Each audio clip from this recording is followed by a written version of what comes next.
tertúlia. Meu boa tarde aí para todos e todas. Hoje é dia 31 de dezembro de 2010, sexta-feira. É o último dia do ano, é o dia do Réveillon. O verbete é 1795, 4 páginas, 38 elogios e 17 máximos. Recomendo ver o detalhismo, que tem 11 máximos. O tema do verbete, núcleo de inteligência. A especialidade do verbete, discernimentologia. Definição. O núcleo de inteligência é a pessoa, local, ambiente, incubadora ou holopensene, naturalmente capaz de atuar de modo criativo, catalítico e dinamizador da racionalidade tarística, da tares. A residência como núcleo de inteligência. A instituição conscienciocêntrica como núcleo de inteligência incubadora da evolução consciencial. A base intrafísica do conscienciólogo, do tenepsista e do projetor consciente como sendo núcleo de inteligência. A OFIEX pessoal como sendo o paranúcleo de inteligência do ofiexista. Na argumentologia tem a taxologia. 8 categorias de núcleos de inteligência evolutiva existentes e funcionais para o conscienciólogo ou consciencióloga dinamizar a alta evolução. Agora, destacamos 5 verbetes entre os 15 da remissiologia. Ato mental somático, avanço mental somático, holopensene criativo, inteligência evolutiva e residência proexogênica. Frase enfática. O núcleo de inteligência catalisa e dinamiza a execução da programação existencial a partir da criação das mega iniciativas evolutivas, pessoais ou grupais, mais prioritárias e avançadas. Você já criou o núcleo pessoal de inteligência? Ou participa de algum núcleo grupal de inteligência? Pergunta. Quais são as iniciativas pessoais essenciais para a criação do núcleo de inteligência holopensene pessoal catalítico, assistencial e mental somático? A tenepse e a otimização dos atributos mentais somáticos seriam caminhos para se alcançar essa meta? E como posso tornar minha residência um núcleo de inteligência? Olha, tudo isso que você perguntou, você tem que dominar o estado vibracional. A partir disso, você trabalha com a energia nos outros setores e também os vários níveis de potencialização da energia consciencial. Então, com a energia consciencial, qualquer um chega nesse processo e até depois disso. Obtém também a OFIEX, você não falou aqui. Agora, a sua residência, o processo é limpar tudo. Primeiro, tira os bagulhos energéticos que tem. E depois, coloca a sua energia positiva em todos os cômodos. Tenho uma preocupação com relação ao meu primo, que é policial. Ele não toca no assunto do que faz, mas sei que já matou para não ser morto, uma vez que trabalha infiltrado no meio do tráfico. Como fica a situação de uma pessoa que tem este trabalho?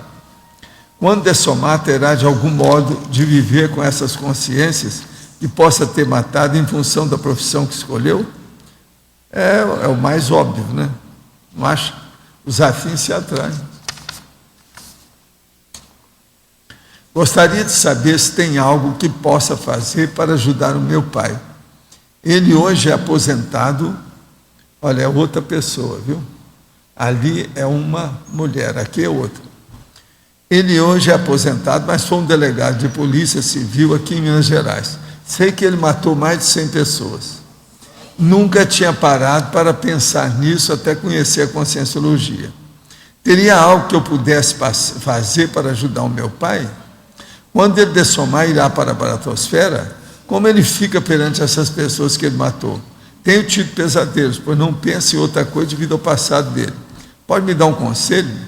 Olha aqui, o melhor que você faz é o seguinte, você não matou ninguém, não? Coloca energia positiva em cima do caso e vai em frente, o que vai fazer? Eu quero só lembrar que o meu avô, pai da minha mãe, viveu 95 anos. Ele estava com Alzheimer quando ele morreu. Agora, era uma pessoa boníssima, mas a cabeça dele era curta. Todo mundo achava que ele era muito assim, dedicado ao que ele fazia, era muito honesto e muito equilibrado dentro da pouca inteligência que ele mostrava. Mas agora o que se passa? Quando ele morreu, ele tinha vários chumbos no corpo que eles não tiraram. Aquilo era muito atrasado, ele foi delegado durante muito tempo. Agora, logo que ele morreu, eu tentei ver se via meu avô. Eu demorei 22 anos e o Talmal depois chegou para mim e falou assim, hoje você vai ver uma pessoa que você está procurando há muito tempo. Então fui ver o meu avô. Agora eu resgatei o meu avô que estava na baratosfera. E outra coisa, ele estava igualzinho do jeito que ele morreu. O bigode dele, que era assim, igual ao meu, só que tem que ir muito espetado, sabe? Era duro. Estava tudo certinho do jeito que ele morreu. A personalidade não mudou nada, estava tudo igual como se ele tivesse morrido daquele jeito. E outra coisa, com a demência. Ele não estava consciente. Agora, são só 22 anos, né? Depois disso ele melhorou. A gente assistiu. Agora eu tentei ver se fazia. Outra coisa, eu tive que tirá-lo do ambiente que estava tudo negativo. Ele estava envolvido com quem? Eu não sei se ele matou gente, quantos foram. De qualquer maneira, ele tinha bala no corpo, todo jeito, chumbo. E ninguém sabe ao todo, porque ele não falava essas coisas. Agora, ele era assim muito primitivo em matéria de agudez, de inteligência, de prioridade das coisas. Agora, veja, ele era assistido por uma guia cega, que era Maria Cândida. Ele tinha efeito físico, junto com ela, com a situação toda. Eu vi esses fatos. Então, você veja bem, ser sensitivo, parapsíquico, ter muita ectoplasmia não quer dizer nada. Outras coisas que eu já vi por outro lado. Pessoa que já teve orgasmo com as coisas todas, não quer dizer nada. Ela pode ficar toda perturbada depois. Isso não quer dizer nada. Pessoa que sai do corpo, que viu uma opção de coisa, um monte de fenômeno, também não quer dizer nada. Ela pode ter problema depois. O processo é a ficha, é o conjunto do problema. De modo que isso tudo aí a gente tem que ponderar bem para saber esse caso do núcleo de inteligência. Professor, e a Maria Cândida? Porque depois... Pois é, esse que eu estou falando, a Maria Cândida. Mas o seu avô... Ela melhorou, ela não conseguiu fazer nada. Quem foi lá fui eu. Aí, a hora que eu contei o caso, os caras falaram assim, você é superior a Maria Cândida? Eu falei assim, eu acho que sim. E eu reconheço que eu sou. Por quê? Ela era uma guia cega, né? Eu não era. Aqui, o nosso amigo podia ser tudo, menos guia cego. Sabe? Sabe quem eu estou falando? Denominador? Talmal? Não. Zé, filho. O Zé podia ser tudo, menos guia cego. Ele não era guia cego. Eu sei, por causa das minhas lembranças, toda a época do Swendemore, que a gente fazendo assistência, muito antes de espiritismo, Allan Kardec. Então, veja, Maria Cândida, eu mesmo recebi mensagem dela, minha tia recebeu, tudo, mensagem dela há muito tempo, mas ela era tipo guia cego, muito fraquinha ainda. Agora, ela não tentou, por exemplo, por 22 anos. Meu avô estava na baratosfera, e os caras prenderam ele lá. Tinha 2 homens, extrafisicamente, 2 consciências com visual de homem. Foi esse que eu tive que esperar, deixei eles passar, depois entrei lá e tirei meu avô. Depois veio o Talmal com a turma toda, o enumerador, e encaminharam o meu avô. 22 anos depois, eu fiquei, aquilo foi um choque para mim. Eu nunca esperava aquilo. Outra coisa, eu gostava muito do meu avô. Dos netos dele, talvez tenha sido eu que tive mais contato direto por causa da minha idade, no período que eu estava lúcido. Então eu passava fim de semana com ele, a minha mãe mesmo falava para eu ir lá, para atender, porque ele vivia sozinho, antes dele ficar muito alterado. Agora depois não, tiver que criar dentro de casa, tudo, ele não pôde ficar mais sozinho, ele já não cozinhava mais do jeito que era, não ia fazer lá as taiobas, aquele negócio todo que ele gostava, entende? A comida dele até que era muito boa, a comida caseira. Ele tinha uma série de coisas positivas. Uma outra coisa, ele bancou juiz de paz, ele fez casamento de contrato. Ao todo foram, parece que 82 ao todo. Eu ajudei um monte desses. Em folha de papel, massa pautada, eu que escrevia, porque eu tinha letra boa. Entende? Então eu que fazia o contrato. O contrato era assim, fulano, com todos os dados, aquele negócio todo, faz um contrato de casamento durante 5 anos, está entendendo? Com direito à renovação. Então o negócio tudo, mas com muito detalhe. Eu fiz vários desses casamentos para ele, lá. Vários, sabe? Mas fala aí, o que você queria mais? Eu queria saber como é que foi o encaminhamento da Maria Cândida, porque ela fez... Não, a Maria Cândida já estava encaminhada, já? Mas ela não conseguiu, eles não... Por exemplo, isso foi uma das implicâncias que eu tive na ocasião, eu perguntei para ele, vem cá, por que vocês não levaram a Maria Cândida para tirá-la? Ela, agora veja, vieram em cima de mim, que eu sou um homem, quer dizer, com sim, e a consciência foi descartada. Então eu falei assim, eu sou muito superior a Maria Cândida. Aí o enumerador falou, o que você está esperando? É lógico. Então o problema de lucidez é um caso terrível no estudo aí. Maria Cândida, então, é guia cego. O Zéfiro não era guia cego. Isso aí é a maior prova do processo. Mas eu tinha um monte desse, por causa do processo anterior, que eu lembro, né? E outra coisa, eu tive muito contato, mesmo nessa vida, lá no Pandeiro, com um monte de gente que conhecia o Zéfiro. Entendeu? Lá no Pandeiro, o meu cartaz maior era por causa do Zéfiro. Por isso que vinha o povo para me ajudar, entendeu? Outra coisa, de vez em quando tinha uma multidão lá. Agora, essa multidão você não fica esperando que vinha me ajudar. É gente que está se preparando, igual essa turma aí. Então, está querendo tirar partido da história, tirar proveito do negócio, para ver o que faz, do jeito que eles vêm aqui. Você não fica pensando que a maioria desses tem capacidade para estar ajudando a gente.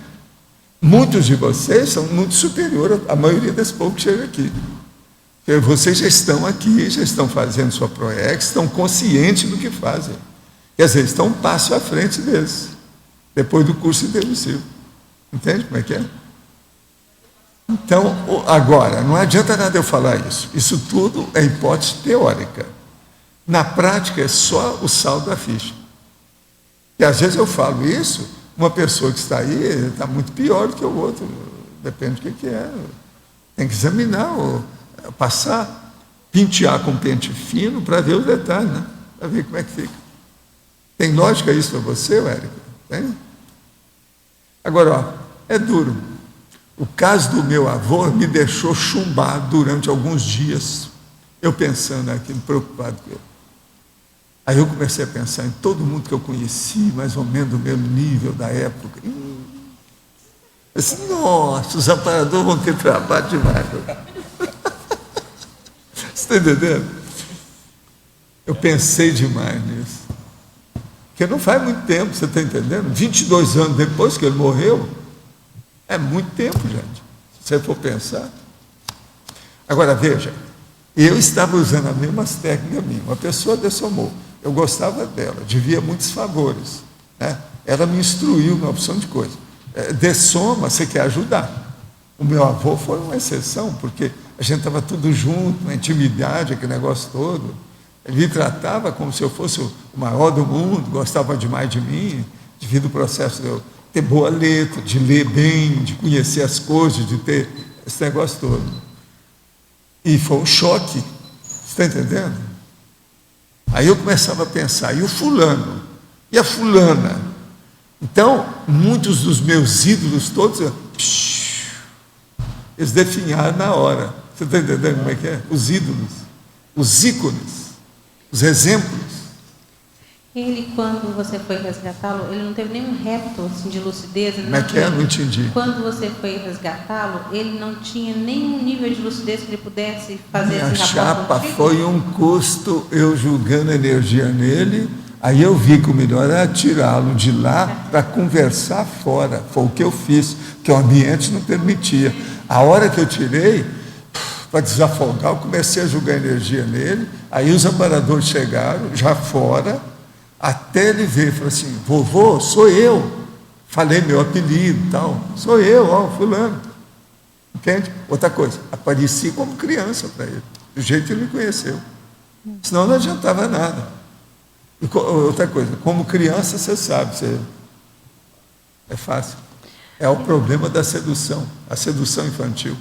Então, eu já apareci como criança para um monte de gente. Tem mais uma coisa. Quando a gente vê, assim, por exemplo, umas consciências assim, com muita fissura, com muito furo no psicossoma, assim, quase que com uns farrapos, né, de psicossoma, e mesmo quando dá para conversar, quando dá para dialogar alguma coisa assim, ainda é um nível que a pessoa logo volta para aquele estado. Volta, porque às vezes ela está parapsicótica, né? Isso aí não recupera fácil. Então, o jeito mesmo é encaminhar e... Tem que encaminhar, e outra coisa, tem lugares com atendentes especializados, melhor do que a gente, para ajudar. Que é isso que eu estava pensando assim. Isso aqui é o bacana. Existe lugar que é muito melhor do que a minha TENEPS. Você está entendendo? É que eu fico pensando assim... Mas é que tem uns que são melhores a tratar com a gente, por isso que tem o FIEX. Porque tudo depende da empatia, o rapport. Tipo, aquele rapaz ontem que veio aqui e participou da mega euforização. Fazer rapport com o padrão dele permite assistência Você quer que eu te fale? Ele não tem, não. Pares, né? Ele não está aí, não. Eu não Você quer que eu te fale? Foi uma mulher que trouxe o rapaz. A hora que começou, a mulher chegou perto, começou a canalizar as coisas para ver se melhorar, para dar um impacto nele. Então a mulher, esse físico, está ajudando. Ela que encaminhou, deu algum jeito. E outra coisa, deve ter sido ela que influiu aí também para sair o rapaz como sorteado, né, na história. Hein? Como é que é? Ela parecia ser mulata. Parecia mulata de Sargentelli, muito bonita. Sabe, mas é mulata de Sargentelli. Você tem uma ideia? Aquelas mulatas carioca fora de série. Mas assim, bem tranquila e tal. Outra coisa, ela está aqui, ó. A energia dela. Sua energia mudou toda na hora com a energia dela. Ela sabe, hein? Vai ver que ela foi xamã, quer dizer, xamão. Xamão. Quando fala xamã, a gente não sabe se é homem ou se é mulher. Eu estou falando homem. Ela deve ter sido xamão. Entendeu? Está na cara. Com essa facilidade de energia. Ontem foi a mesma coisa. Entendeu? Agora, gente, o problema interessante nisso tudo é o micrótomo. É a gente passar o pente fino nessas coisas todas para ver como são as expressões dos fenômenos parapsíquicos. Isso varia demais. Vocês estão vendo aqui, o enumerador me falou, olha, é bom você fazer essa mega euforização por uns tempos. Vamos ver até quando. Por quê? Devido aos processos de dar, com o passar do tempo, uma visão mais panorâmica para a turma aí, ele falou, a sua equipe, entender os processos de parapsiquismo. Vocês estão entendendo? Quantos casos já ocorreram? Porque nós não estamos registrando nada disso, mas nós temos que lembrar o seguinte, quando sair o dividir com isso, a gente pode estudar. Então vocês vão ver, por exemplo, esse caso desse rapaz. É que tem muita coisa que eu não falo no dia, porque a pessoa está aí no quente, a gente não pode falar isso. Se eu estivesse aqui também, eu teria que me reprimir um pouco para não falar. Agora vamos supor, você vai falar assim, mas amanhã ele vai ter isso. É outro caso. É amanhã, em outras condições. Se ele vai pesquisar, já é outra coisa. Agora, Valdo, eu sei que ele viveu 9 anos na Itália, recentemente, e agora e parece que vai voltar para a Itália. Você viu que uma característica dele é as tatuagens. Todo lado. E tinha eu não cheguei a ver agora, todas, mas tem um monte. Você falou do processo xamã, ou da mulata, ele tinha um colar que era ou indígena ou africano, que ele estava usando também. Agora, essa senhora, a meu ver, foi xamã. Antes. Então é isso. Uma outra coisa, ela ser assim, mulata, ela deve ter vivido como mulata a última vida, possivelmente. Então, teve origem em processo africano. Alguma coisa nesse sentido. Agora, você sabe, eu estou esperando aí um parente meu, pode ser também desse povo, né? É igual você. Tem uma irmã que ama animais. Na casa dela tem 4 cachorros que ela pegou na rua e os cria. Ela tem uma vizinha que tem um cachorro, mas insiste em andar com o mesmo sem coleira. Ele já escapou várias vezes de ser atropelado. Minha irmã já falou com a dona dele para tomar cuidado e não sair com o cachorro sem coleira. Mas não adianta. Ontem ela salvou novamente o cachorro de ser atropelado. Ela fica muito chateada com essa situação. O que posso fazer para ajudá-la e a essa vizinha que insiste nessa conduta perigosa? Primeira coisa, arranje uma coleira belíssima que a mulher vai ter orgulho de colocar no cachorro e andar com ele. Eu já fiz isso, deu certo uma vez. Foi lá, já em Uberaba. Agora tem que arranjar uma coleira dessas que nem a dona não tem um colar tão bonito. Senão não adianta. Foi o que eu fiz, deu certo. Vocês estão entendendo o jogo psicológico feminino aí na história? É uma saída. Há um jeito. Valdo, você falou no começo da tertúlia sobre a ficha evolutiva, né? Falou assim, não adianta ter parapsiquismo, não adianta ter ectoplasmia, o que interessa é a ficha. Você poderia esclarecer mais esse conceito de ficha evolutiva? Como é que ele funciona? Como é que a gente pode identificar? Não, o problema todo não é que funciona. O problema é ver qual é o acervo de manifestações, de atos, de fatos, de vivências da pessoa. Você não sabe. A gente nunca sabe como é que é. Ele matou gente, no caso aí do processo de delegado. Ele matou gente, ele teve culpa no cartório, ele fez coisa excessiva. Outra coisa, a maioria deles fizeram assistência. Delegado é um cara que faz assistência, querendo ou não, igual médico. Mas ele também tem oportunidades de fazer estripulia, ilicitudes, coisas marginais. Então, isso aí, o acervo disso, conjunto dessa realidade, é que vai dar o saldo. Mas se eu quiser hoje avaliar, fazer uma avaliação, uma reflexão da minha ficha evolutiva... tem que ver todas as vidas anteriores. O que sobrou? É o saldo. O que deu? O que é que, no fim da história, espremeu? O que apurou? É apuração. Apurou o quê? Sim, mas para quem não tem retrocognição, Valdo, como é que faz? Espera quando dessomar. O que você acha? Vai. Tem um amigo que está muito interessado na conscienciologia e me faz muitas perguntas. Eu me interesso pelo assunto porque sempre tive projeção lúcida. Percebo que meu amigo tem ideias inatas e ficamos horas conversando sobre o assunto. Porém, ele empaca na hora que ouve falar de projeção. Ele tem narcolepsia, distúrbio do sono, está medicado, leva uma vida normal, mas pensa que ele tem medo devido às alucinações que essa doença já lhe causou. Como não confundir alucinações de narcolepsia e projeção lúcida? Não, narcolepsia tem sempre processo patológico. A projeção lúcida, propriamente dita, ela é sadia. Agora, melhor ele não mexer com a projeção, se ele tem receio. Não toca nesse assunto com ele. Fala de outros temas. Fala do CPC. Perdão. Fala do CPC, o Código Pessoal de Cosmoética, é uma boa. Há aproximadamente uma semana, não consigo sentir minhas energias como antes, quando parecia que faltava pouco para instalar o EV. Agora tenho a sensação de que algo está bloqueado, mas não consigo identificar o que é. Circula a energia, tento instalar o EV com a máxima vontade, em pé no meu quarto, começo as mioclonias, minhas pernas parecem se contrair o tempo todo e sinto alguns balanços do quadril. Após deitar e circular as energias em torno de 15 a 20 minutos, não tenho conseguido acelerar, mas tenho a sensação de que está realmente passando por todo o meu corpo como antes. O que poderia ser isso? É bloqueio energético?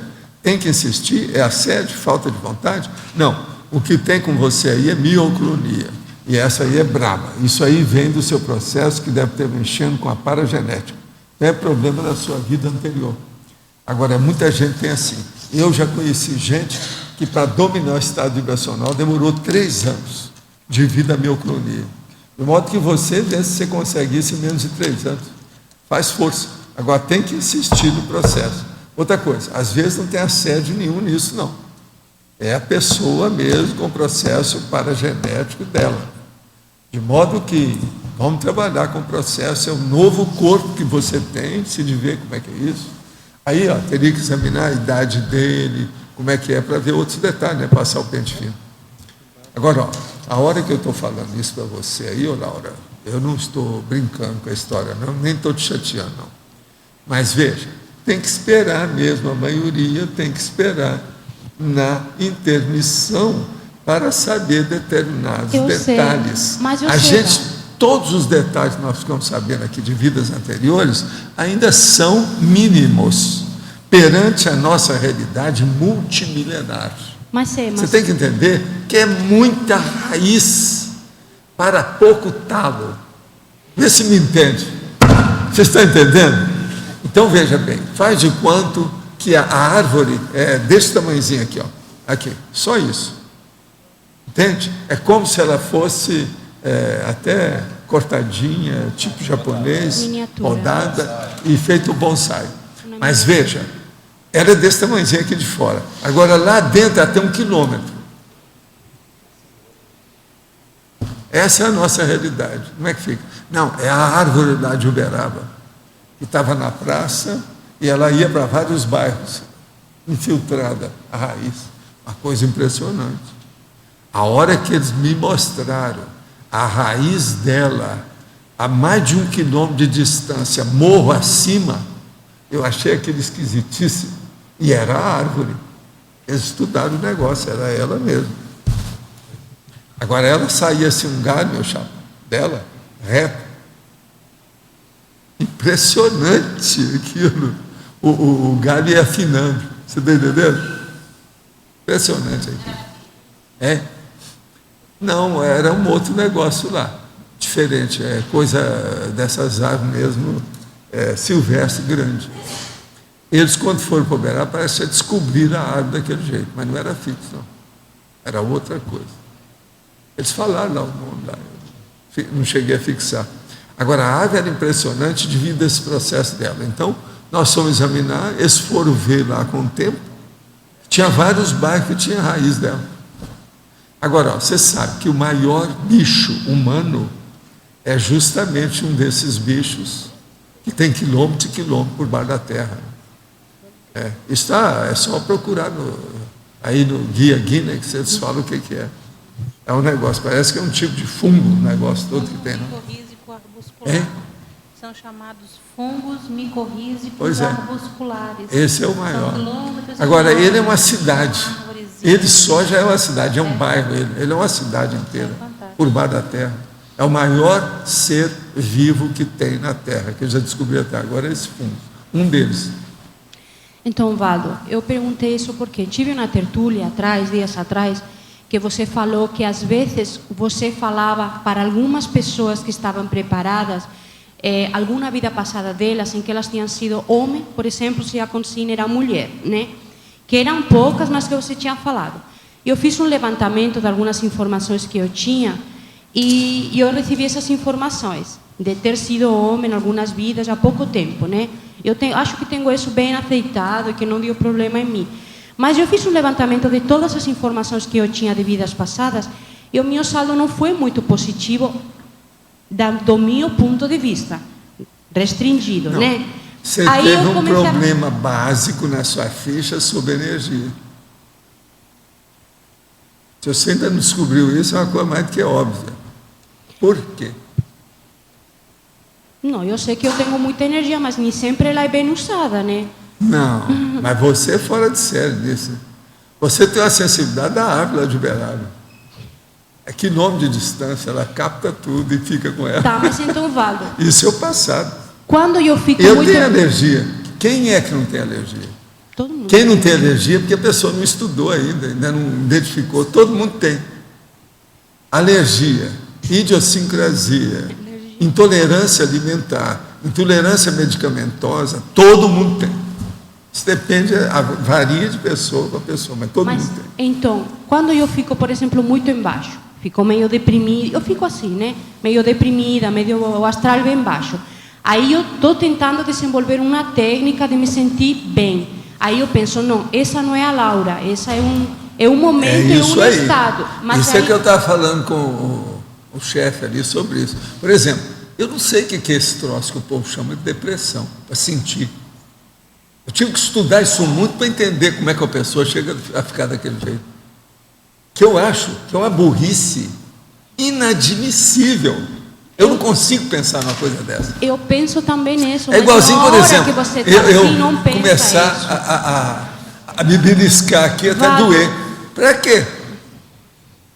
Na minha terra, o nome disso é masoquismo. Então, por exemplo, em primeiro lugar, depressão, antes de mais nada.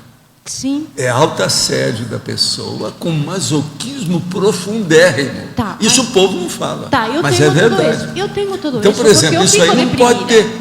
Você é muito lógica, Sim, muito mas lúcida. então eu estou tentando desenvolver uma técnica para me sentir mais consciente naquele momento e levantar o astral. A primeira coisa é a seguinte: você viu que tem qualquer coisa, você corta na hora. Não é. Quem manda sou eu. Acabou. Por que é que não faz isso? Eu não entendo. Isso não dá. Naquela hora é difícil fazer isso, Valdo. Não tem. Mas por que agora? Vamos examinar por quê.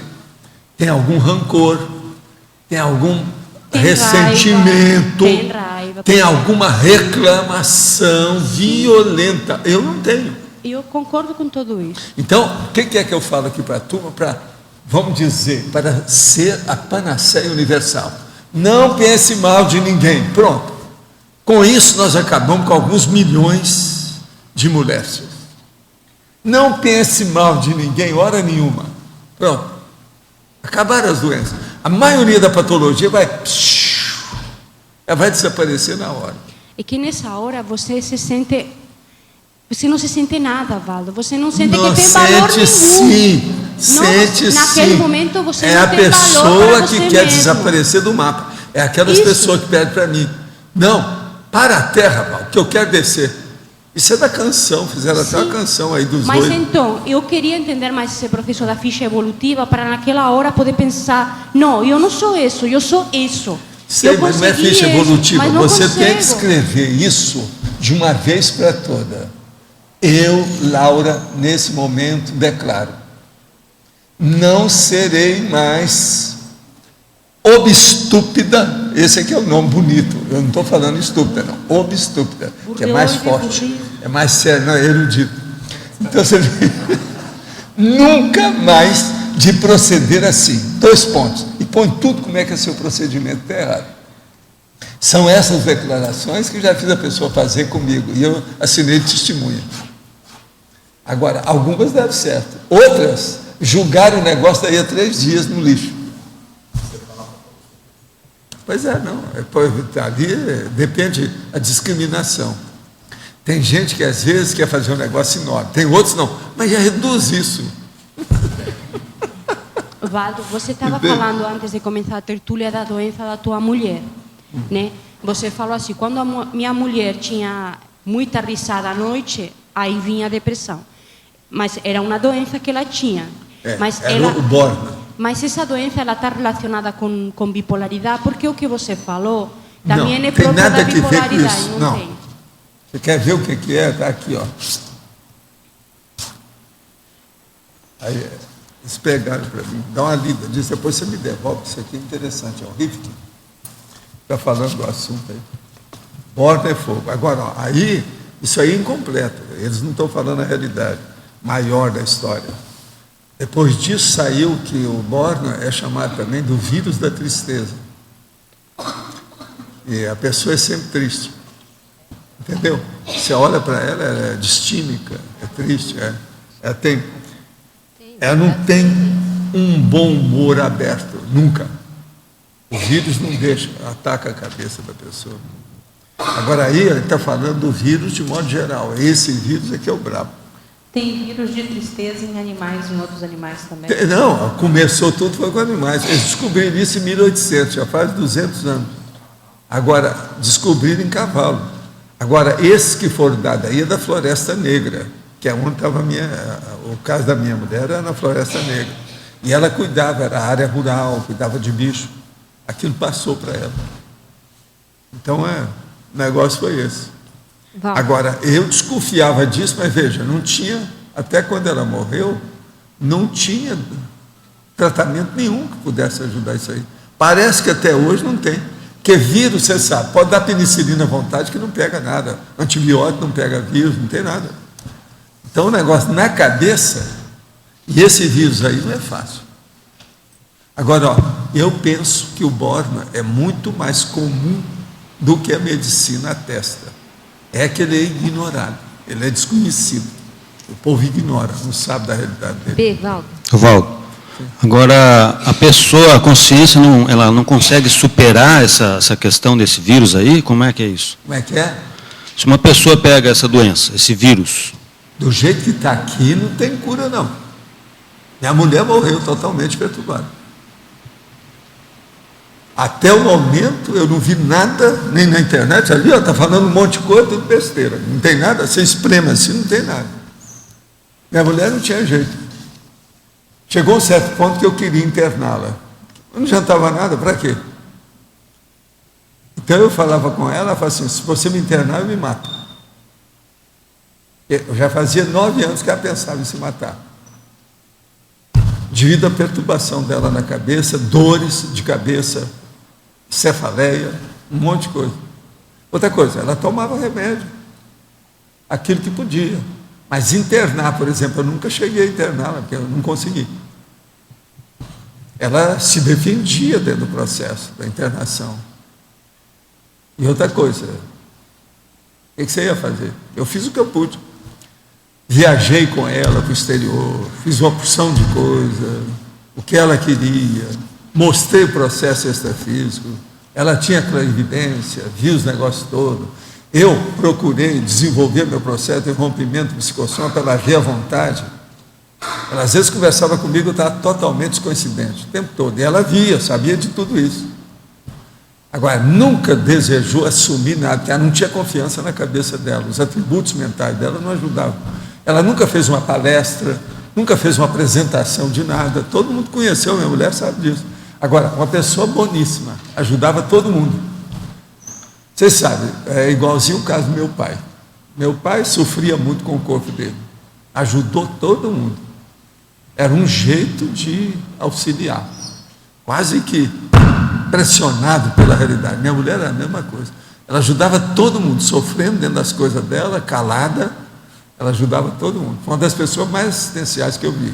Meu pai me ensinou assistência. Agora, todos os dois fizeram isso que nós chamamos de ortotanásia, né? Suicídio. Entende? Agora, o meu pai demorou um pouco até ele se ajustar, mas ele arranjou o corpo. Agora, a minha mulher, 17 dias depois, já estava lúcida. Ela também nunca fez mal para ninguém, né? Só ajudou os outros o tempo todo, enquanto que eu conheci. Eu a conheci uns 20 anos. Nós moramos juntos uns 18 para 19 anos. Casados. Eu conheci antes. Eu conheci uns 20 e tantos anos. Uma coisa engraçada é que ela conheceu minha mãe, ela conheceu meu irmão, que é o meu filho atual. Ela conheceu esse povo todo. Entende? Agora, tinha muita noção das coisas, era refinada, quer dizer, ela tinha finesse, que raras mulheres aqui tinham igual ela, porque ela viajou muito, aprendeu muita coisa, falava alguns idiomas, mais ou menos bem. O alemão dela era escorreito, e ela conhecia vários dialetos. Quer dizer, o negócio não era fácil, mas... E a cabeça? Mas ela não tinha confiança na memória e nada disso. Por isso que ela não falava, ela nunca fez uma apresentação pública de uma ideia. Como é que ela veio parar no Brasil? Hein? Como é que ela veio parar no Brasil? Ela veio para o Brasil porque estavam tirando o povo que tinha saído do campo de concentração. Como a família toda estava no campo de concentração. E o pai dela tinha sido desaparecido, dado como desaparecido, porque ele morreu.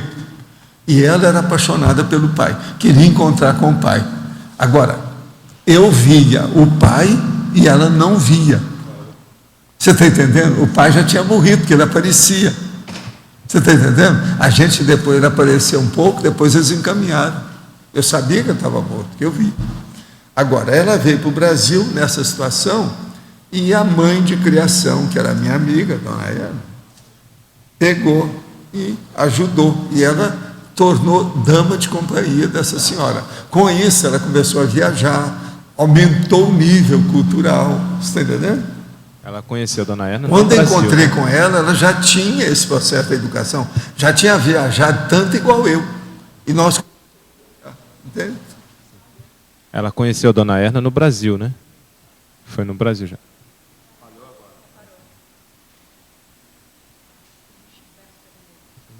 Alô, alô? Então- Alô, alô, Ela já está dando? É possível aí? É Tá, possível? tá dando. Se eu xingar, você escuta? Ela conheceu então a dona Erna no Brasil. Já foi já no Brasil. Mais ou menos, né? Porque tem umas tratativas feitas com a Alemanha, outra coisa, a turma daqui ia sempre à Alemanha, depois da guerra. Porque eles tiveram muito problema com isso, devido aos processos aqui no Brasil. Agora, ela se entrosou muito com as coisas todas, direitinho. E a turma da família também, né? A dona Erna ajudou todo mundo. Ela fez assim com um monte de gente. Agora, essa aí foi mais próxima, você está entendendo? E como era gente tudo da assistência, nós tivemos afinidade por causa disso. Entende? Valdo, a tua mulher, ela admitia a sua doença ou não admitia? Era o quê? Admitia que ela estava doente ou não? Não, minha filha, ela sabia tudo. Sabia. Então, por que E que ela... outra coisa, ela lia, ela procurava tudo que podia. Ela lia as coisas igual eu. E ela via que não tinha saída para nada. E que ela argumentava quando você queria internar ela e ela não queria? O orgulho dela não deixava, né? O orgulho que ela foi criada, com toda a finesse, aquele negócio todo, ela não admitia uma coisa dessa. E qualquer coisa, a iniciativa tinha que ser dela. É assim que ela achava. Eu respeitava. Ela era muito consciente, muito lúcida nisso. Agora, às vezes, ela passava aí 2, 3 dias, não podia sair nem do quarto, por causa da enxaqueca, por causa do processo na cabeça.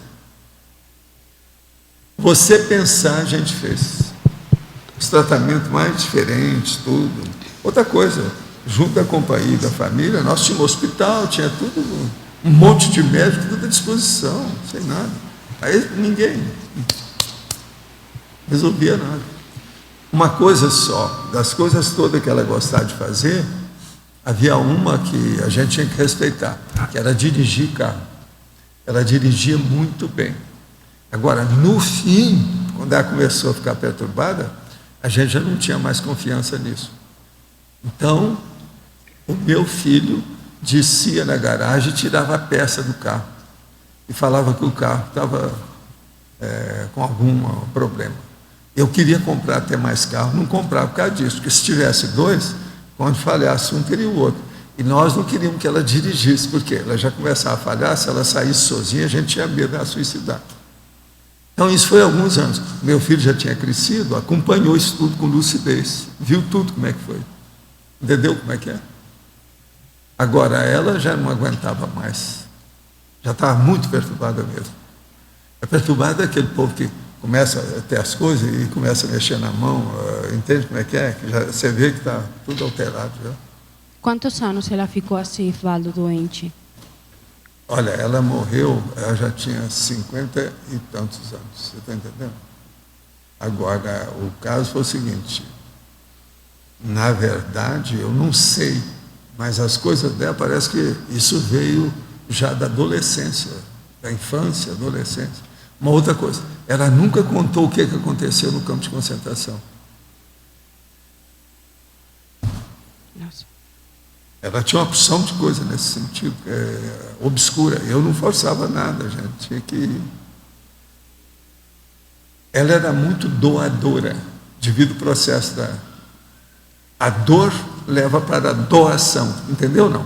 Dor e doação são coisas que têm relação. Uma coisa puxa a outra, predispõe a outra. Alívio. O senhor comentou hoje que Zéfiro não era guia cego, eu concordo. Swedenborg, depois da aparição de Zéfiro, virou cristão e fundou uma igreja. Kardec, sob orientação de Zéfiro e outras conseguem, cria uma seita cristã, o espiritismo.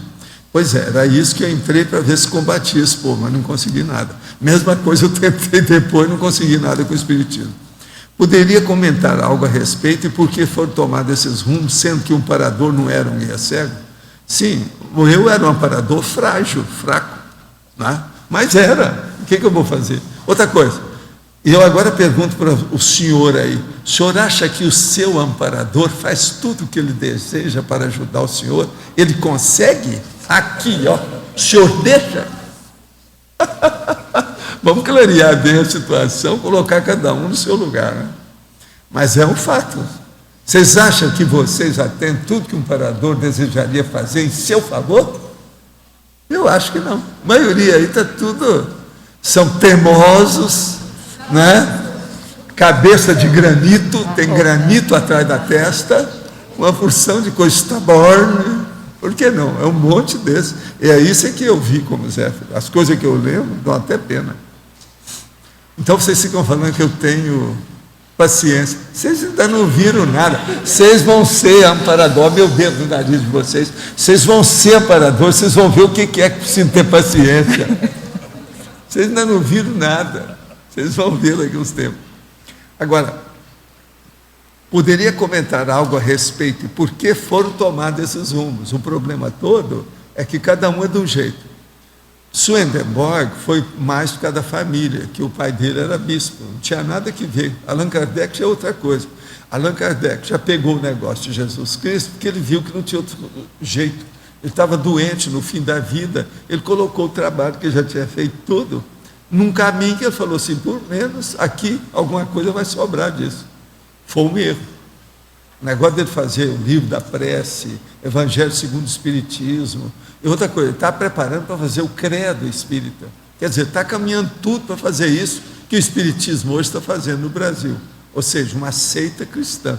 Já tem a teologia, teodiceia, tudo espírita. Então, isso já era. Agora, eu entrei no Espiritismo, com o passar do tempo, comecei a ter noção da história. Eu entrei por 5 para 6 anos, né? Aula de moral cristã. Já fui tudo encaminhado para lá. Aí eu comecei a ver aquilo tudo e comecei a falar muito da parte de ciência, mas não consegui nada. Na mocidade espírita, eu mesmo fazia força, e eu que dirigi o círculo de estudos. Mas o povo gostava mais da reunião litero-musical. Um sábado era uma coisa, no outro sábado era outra. Todo mundo tinha mais gente na litero-musical do que no círculo de estudo.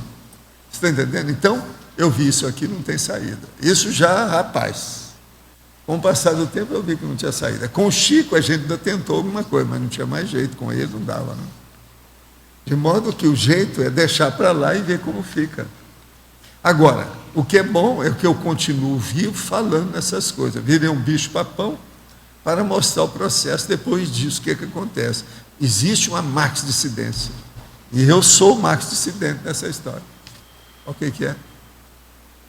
Pergunta aí, eu me lembrei agora do Euler, que ele também tinha uma fé, ele era muito religioso, não era católico, mas era daquela crença dele lá. Então, ele também foi orientado, o Zéfiro ajudou ele, né, de algum momento. É um monte desses. Pois é, aí tem... Agora, veja, alguns desses, o nosso trabalho foi ótimo.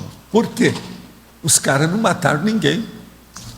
Entendi. Você está entendendo? Já é uma bênção. Você veja bem o nível de alguns desses que nós encontramos. Então, outra coisa, o Swedenborg, ele melhorou demais, sabe por quê? Ele estava fazendo máquina de guerra. Pensa nisso. Porque o Euler também podia ter escapado. É bom examinar, porque o Euler, eles não estão falando tudo dele, não. Tinha mais coisa. Eu estou estudando ele. Só examinar com calma. Tá, entendi. Tem mais coisa por trás. É um grande cara. E outra coisa, para mim, ele recuperou. Desse povo tudo aí, um dos que mais recuperou. Mais rápido. Em Sinergismologia, página 21, pode comentar o último item, sinergismo cognitivo técnico. O problema todo é o seguinte, é a hora que a sua cognição técnica começa a enriquecer de um lado e do outro. Então aquilo aumenta, aprofunda e você então fica mais no processo racional, lógico, mental somático. Então a parte técnica se expande. E isso é o sinergismo. Aumenta tudo. Então, procure ter cognição dentro da área técnica, científica. Você lucra mais do que na área filosófica ou artística, ou religiosa. Tenho muitos animais que peguei nas ruas. Atualmente já são mais do que posso cuidar, mas tudo bem. Em um curso do CAEC, uma colega me disse que se tratava de uma interprisão. O senhor poderia falar algo sobre isso para mim? Não. Não é bem uma interprisão, eu não acho que seja, não. Nós todos precisamos de cuidar dos nossos primos. Eu considero os animais domésticos tudo primo da gente. De modo que faz parte, nós todos temos isso. Outra coisa também, ninguém está forçando você a cuidar desses animais. Então, a interprisão, às vezes, quando o negócio é sério, ela incide de uma maneira, né, vamos dizer, totalmente coercitiva. Essa aí não é coercitiva. Valdo, o que seria esse? Aqui, sim, na página 21, antagonismologia, que se você puder expandir e comentar um pouco sobre na terceira linha no final, o antagonismo, automotivação racional, automotivação emocional. O problema é o seguinte, uma pessoa pode ter uma motivação racional, ou pode ter um processo totalmente de emoção. Essa de emoção é muito inferior ao problema do racional, porque o racional tem lógica, tem equilíbrio e os resultados são melhores. Está entendendo? Agora, o emocional não, ele quase sempre é mais efêmero, é superficial, é mais instintual, não tem o mesmo efeito. Agora, a automotivação emocional, ela é mais forte, né, em geral? Não, ela é mais forte na aparência, que a intelectual ela é mais forte no tempo. Então, para a pessoa, ela dura mais. Uma pessoa que vê alguma coisa séria, de uma verdade séria, que ela vivenciou, que é isso que eu chamo de verpon, a verdade relativa de ponta, se ela vivenciou uma coisa que é racional, ela admitiu aquilo, para melhorar isso aí, só com outra verdade relativa de ponta. Então a tendência dela é expandir a ideia. Ela é mais isso duradoura. no tempo, ela lucra demais. Agora a emoção é muito, é o entusiasmo, é o oba-oba. Joga o chapéu para cima, aquele negócio todo, pula. É a criança que pula. Já viu que toda criança gosta de pular de um lado para o outro? O cara que é entusiasmado, ele volta a ser criança. Joga as coisas, pula. É o Radigali, né? Charleston. O Charleston. Entendeu? É isso aí. Professor. O negócio nosso é arranjar uma dança racional. Qual que é essa? TENEPS, OFIEX. Dança. Sair do corpo com lucidez, fazer a cosmoconsciência. Na cosmoconsciência. Eu confio em vocês. Vocês são grandes dançarinos evolutivos. A pessoa que vai iniciar a TENEPS, que tem todo aquele estudo teórico e tal, que a gente vai se preparando. É, como tudo na vida.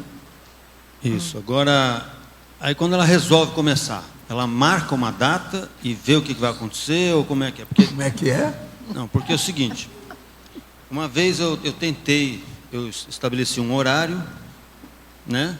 E naquele horário eu ia para o quarto, só que ficou isso uns 3, 4 dias e eu não sentia acontecer nada. Certo. Eu sei e daí? Que provavelmente eu estava despreparado e tal.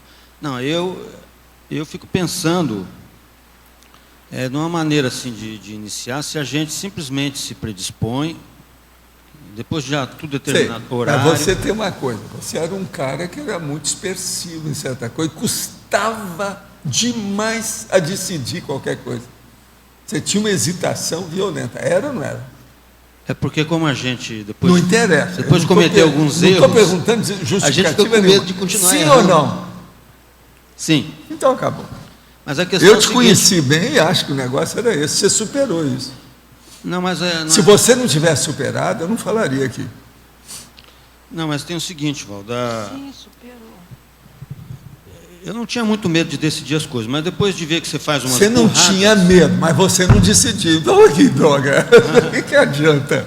Adianta nada. Não há justificativa para isso. Querer... Aqui, o processo da falta de determinação não tem justificativa com essa escusa, essa desculpa. Não, mas não Não adianta é por aí. você determinar uma coisa... A pessoa não tem medo. Isso é bobagem. A maioria não tem medo. Não, a questão é você não adianta determinar uma coisa que você vê que você não vai conseguir fazer. Pois é, mas agora o problema todo é esse. Você já fazia hipnose antes. Como Era é? isso que eu te falava, você lembra? Não entendi. Assim, ó, defenda bem suas coisas. Tinha os processos de família, aquela coisa toda, eu falava tudo para você. Defenda isso. Olha o prioritário, vê o que é, tenha confiança no pulso. Decida. Agora, em parte, eu te expliquei por que foi. A caserna. Foi a caserna que criou isso para ele. Valdo, professor. Porque ele, na caserna, é o seguinte, a pessoa tem que fazer tudo certo, não pode fazer nada errado. Ele não queria fazer errado. Foi assim que ele começou a conversar comigo. E com isso, ele pensava no negócio, não, isso aí eu não dou conta. Já não é para sargento, isso é para marechal, não é para mim, eu não entro. Era assim, então eu já bloqueava, já fazia auto-hipnose. Com essa autossugestão, o negócio foi, ó, ia empurrando com a barriga. Agora, com o tempo, ele decidiu. E outra coisa, isso mexia na parageografia dele, na decisão que ele fazia, nos objetivos, você lembra como é que era? E ele ali, procurando estudar. O que era bacana nele era isso, foi por isso que ele superou. Porque tem uma opção de gente desse aí que joga a toalha e não quer pensar mais naquilo. Aí esses vão pro buraco. Ele não, ele superou tudo. Agora, outra coisa, a capacidade dele, se fosse mesmo até no exército, seria superior a tudo que ele conseguiu lá. Se eu estivesse lá e fosse comandante ou qualquer coisa dele, ele teria uma promoção muito mais lá na frente, que a cabeça dele é muito melhor do que isso. Você entendeu como é que é o nível? Agora, hoje não, hoje ele está tranquilo, conhece as coisas. Agora, a propósito, você faz a TENEP já ou ainda não? Ainda não. Pois é, está na hora, né? Depois de tanto tempo...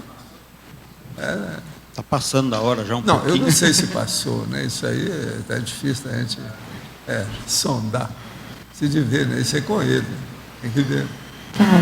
Valdo, aqui no ar, em cima disso que ele estava falando também, eu tentei assim, para a TENEPS, eu fiquei 3 anos no mesmo horário, botava o relógio para despertar, e não sentia nada, eu acabava sempre dormindo. Aí, uns 3 anos, foi quando eu me mudei para Foz, eu comecei a ouvir... Mas 3 anos você dormia porque era assédio. Hã? 3 anos, se você dormiu durante 3 anos, é assédio. Isso aí Sim. não tem saída. Aí, quando eu cheguei aqui, eu comecei a ouvir isso. E aí, eu disse, não, então vou parar, não vou continuar, né? Agora, eu tomei para mim a ideia de 2011, agora começo... A gente não deve parar nunca. Deve seguir. Sempre é uma falha. Parar é sempre pior nesse caso do que continuar. Mas se era assédio, foi que eu ouvi aqui. Não interessa, se assédio é aí que vamos entrar. O que é isso? Onde é que está o estrogênio? Aonde está o estrogênio? Aí vem aquela minha... Seja homem, mulher. É aquele meu princípio. TENEPS é para fazer o desassédio. Mas, se a pessoa joga fora, ela demora mais. Mas olha só, agora eu estou achando assim, comecei a fazer os cursos, né, da TENEPS, fazer o 40 manobras, para me preparar para fazer uma coisa, a base intrafísica também, que eu estou constituindo. Tem gente que já fez até hoje umas 400 manobras. São 10 cursos que ele já fez, não é isso? Então ele já fez 400 manobras. Não, só tem 2. Só foram 2. Só tem 2, 80. 80. 10 vezes 40, Eu quero 400. falar. Eu quero falar. Valdo, então, como é que é isso? Como é que é isso o quê? Ela é ótima, Jussara. Eu vivo brincando com ela aí, mostrando a situação dela. Ela faz força. Agora, ela estuda o tempo todo. Ela estuda mais do que a média aqui. Mas o que é que você quer Não, saber? eu estou pensando que agora, dessa vez, vai, porque assim, eu estou cercando de todos... Dessa vez, vamos. Isso é como é que é, o Benedito Valadares, ou é o cara lá de São Paulo? Tinha um deles lá que falava, né? Dessa vez, vamos. Mas o que precisa ser feito mais, Valdo? Quem? Como é que é? O que precisa ser feito mais? Porque eu estou começando na... Mas ó, você devia ter sido feito mais, não eu, tá certo? Não, mas você pode ajudar. Mas eu não posso. Usar rabo de tatu, palmada no traseiro, não pode ser feito. Isso aí eu sou contra. Mas você pode ajudar. Não, a gente ajuda, né? Quando pode, né? É. E nesse caso pode? O que você acha? O que você acha? Eu preciso. Agora, hoje nós temos a longevidade, etc. Tal, mas o negócio Professor? é mais sério. Alto Professor, nível de maturidade. Professor. Sim, sou eu? por favor. Professor, aqui na página 21, na laboratoriologia, Sim. o terceiro laboratório que o senhor colocou, eu tenho algumas coisas. O laboratório conscienciológico da autoconsciência ou metrologia?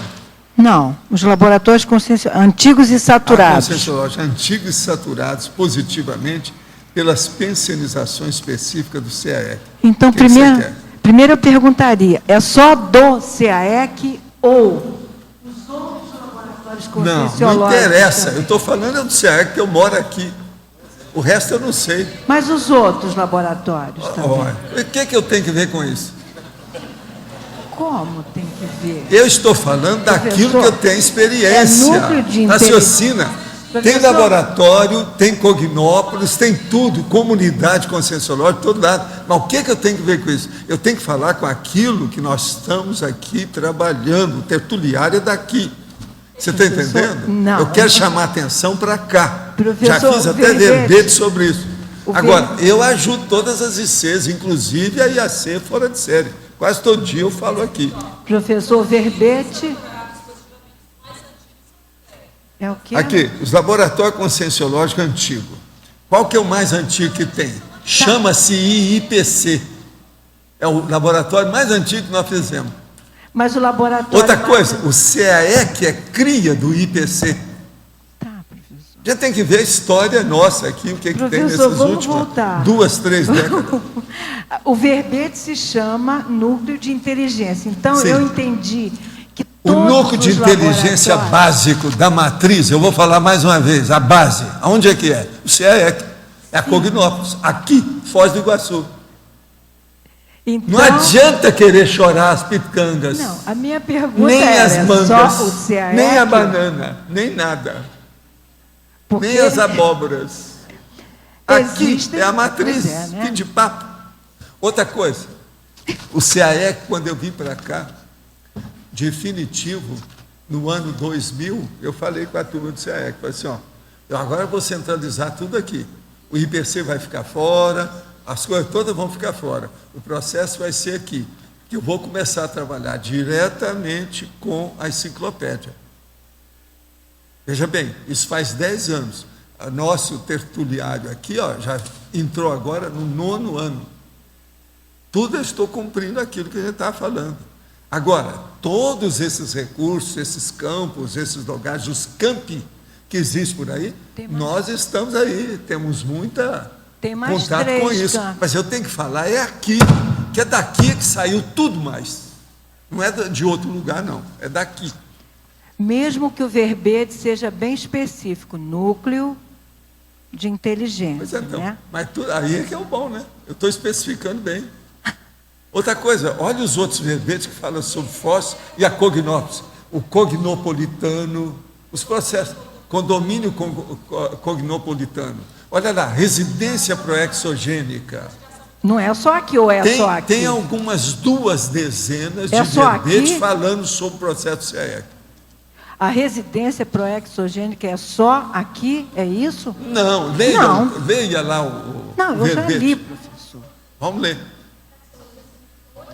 Pois é. Eu não escutei. Agora, ó, respondendo a você no fim da história, taxologia. Sob a ótica de discernimentologia, esse, por exemplo, na ordem alfabética, 8 categorias de núcleos de inteligência evolutiva existentes e funcionais para o conscienciólogo ou consciencióloga dinamizar a autoevolução. Cognopsis conscienciológica. Aqui eu estou pondo todas elas, ó. Eu não disse que foi só aqui. Holociclo é aqui. Holoteca é aqui, devido ao nosso processo da enciclopédia. Instituição conscienciocêntrica, o verponário, eu não falei qual. Ofiex pessoal, é da pessoa. Polo conscienciocêntrico, é aqui, é o discernimento. Nós fizemos aqui, isso é o complexo conscienciológico que nós fizemos. Há muitos anos que eu já falei isso, faz 15 anos. Residência proexogênica, alcova blindada, base intrafísica. E depois, tertuliário, CAEC. Precisa explicar mais? Isso está na outra página, viu, Tânia? Sim, eu vi. Então, Professor, isso aqui é o detalhismo, né? Essa... Você vê. Agora, o meu processo, gente, é chamar atenção para a matriz. Se a matriz falhar, o que adianta os núcleos? Você está entendendo? Então, ela falhou. Os núcleos vão para o espaço. Valdo, Entende? Isso aí é um seríssimo. na questão do discernimento, a pessoa, né, vai aumentando o discernimento com a experiência, com o estudo, né, com a vivência. Agora, há um limite para isso, por exemplo, numa vida intrafísica, ou em alguns anos, em 2 décadas, 3 décadas, há como a pessoa poderia acelerar isso? Porque, por exemplo, só o estudo teórico, é lógico que é importante, mas nem sempre... Não, eu não falo estudo teórico. Quem é que falou? Eu não estudo teorética, não, eu sei, nada. não disse o que você falou. O nosso é teático. É teoria e prática. Teático. Presta atenção. Outra coisa. A conscienciologia não é teoria. Não, eu sei. Ela é uma teoria, mas ela não expõe, ou não significa, ou não constitui uma teoria. Ela constitui uma teática, é uma vivência, é evolução, é evoluciologia. Agora, por que ocorre, por exemplo, nas ciências em geral, as ciências convencionais, as pessoas às vezes estudam muito e têm um nível de discernimento bem baixo às vezes, né? Bem, isso é devido ao quê? devido à religião. Superstição. Por exemplo, os cientistas não falam a verdade a respeito da religião. Agora que esses materialistas estão começando a falar igual o Sam Harris. Ele mesmo fala isso lá. É uma vergonheira. A ciência já devia estar falando isso há muito tempo, mas eles não assumem nada. Ele só quer saber de aparecer, rasgar seda um por outro, pega Deus, pega diva, e fica por isso. Agora que estão assumindo, esses caras todos têm aí, eu aplaudo todos eles. Com todo o materialismo que eles acham que têm, e que são, e que falam, e que assumem, e que afirmam. São fora de série. Isso já devia ter sido feito há 200 anos, 2 séculos.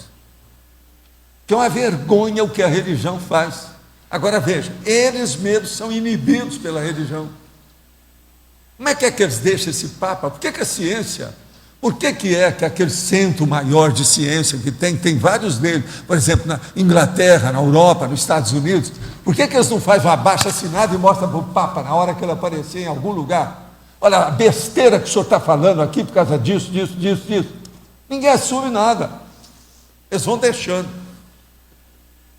Por isso que eu acho que esses livros são violentamente positivos. Quer dizer, uma positividade violenta.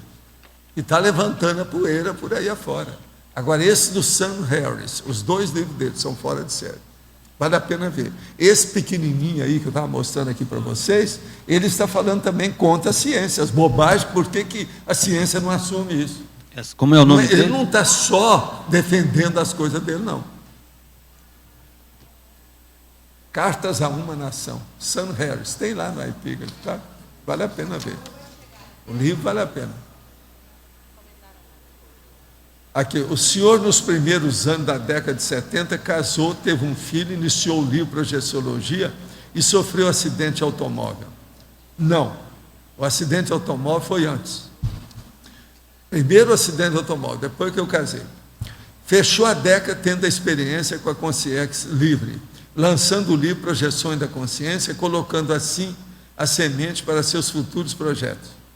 O senhor considera a década de 70 como a fase executiva da sua ProEx? Não. A minha fase executiva foi aos 14 anos. O que essa década significou para o senhor? Significou um negócio bravo, porque eu comecei um pouco antes, na década de 60, a fazer uma infiltração. Foi no fim da década de 60 para 70. Então, essa infiltração é que era o extra que eu estava fazendo, o mais difícil deles todos. O casamento para mim foi extra, essa infiltração foi extra, tem uma opção de coisa para mim que foi extra. O próprio processo de ir ao Japão, de estudar os processos em Hollywood, tudo foi extra. Agora, eu comecei mesmo a ter execução, e eu sou obrigado a reconhecer isso, por aos 14 anos. Se eu tenho muito erro, ou se eu tenho muita omissão, se eu falhei em alguma coisa, tem que começar desde os 14 anos, não é dos 70 não. Se eu falar que foi de 70, estou muito folgadão, estou tirando o corpo fora, não é bem isso. Eu já sabia tudo em 1946. Não é fácil, não. Há vários dias ou até meses observo que há um grande livro marrom à sua direita. Gostaria de saber o que é. Olha, esse livro, ele é terrível. É preciso ter muito cuidado com ele. Observe que há muito tempo não faz menção a ele. Quer dizer, eu vou pegar e ler um capítulo do livro para vocês. Com certeza houve alguma apresentação no momento em que chegou, porém não participei dessa tertúlia. Tá certo. Veja, você é ótimo. Agora, você está caindo de 4, mas você é totalmente inocente, tá? De modo que eu vou mostrar algumas páginas do livro para você. Por favor, ó, vocês aí da projeção, por favor, olha o que é que tem aqui. Cadê? Câmara! Alô, acorda aí, ó.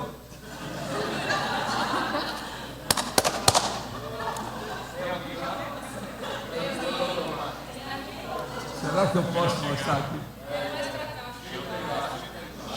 Chega aqui, ó. Tem gente? Aqui, aonde está meu dedo? Aqui, ó, aqui. Não tem jeito, não? É. Então deixa eu pegar. Ó. Aquela ali. Presta atenção. Olha o que tem aqui. Tem aqui, ó, o controle da minha plataforma. Tem aqui a excelentíssima senhora lupa para poder enxergar o Lost mais de perto. Tem aqui uma tesoura para cortar o bigode do Lost quando fica grande demais. Se está impressionando ele. Tem aqui canetas de diversas cores, e inclusive esse aqui, ó, que é o pincel atômico, que é para riscar as bobagens que aparecem em alguns lugares. Quando eu não quero ler de novo, eu passo isso, porque esse aqui é mais grosso, tapa tudo, apaga tudo. Então é muito bom. E por aí vai. De modo geral, a situação é essa. Eu mesmo já mostrei aqui para alguns essa tesoura que é fora de série. Sabe? É de aço. Vocês nunca viram isso. As mulheres, se olhar, vão querer levar para casa, de modo que eu não posso mostrar. Entende?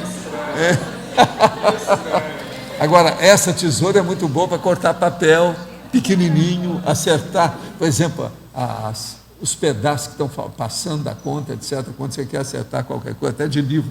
Ela é ótima. De modo que você agora ficou sabendo os segredos dessa caixa mágica chamada livro.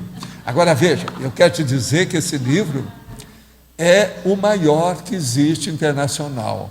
Isso aqui é British, é da Inglaterra, é fora de série.